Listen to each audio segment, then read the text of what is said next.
Beşinci testə baxırıq.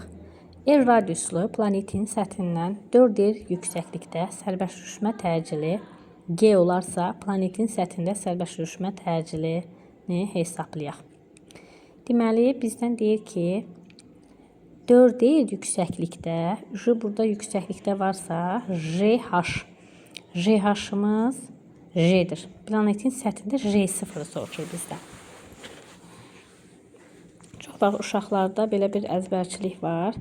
Deyir ki, 4R-dir, üstə 1 gəlir 5, 5-in kvadratı 25. Bəs J bölək 25 olur, yoxsa 25-ci? Ona görə sualı dəqiq oxumaq lazımdır.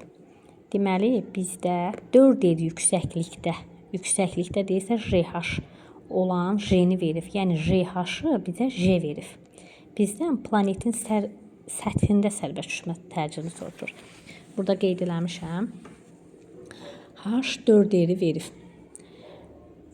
Bu 4R yüksəklikdə olan sərbəst düşmə təcilini, yəni JH-ı J verib. Bizdə planetin səthindəki sərbəst düşmə təcilini soruşur, yəni J0-ı. Düsturumuz JH bərabərdir J0 1 plus H bölək R ümumi kvadratı. Bizdən dediyim kimi planet səthində sərbəst düşmə təcilini soruşur, yəni J0-ı. J0-ı buradan tapanda JH-ı bura bölürük. JH-ın da yerinə J-dir. J-ni yazırıq.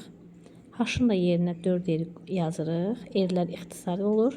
1-in üstə 4 qənə 5, 5-in də kvadratı 25. Deməli, cavab 25J-dir. Yəni, buradan C variantı.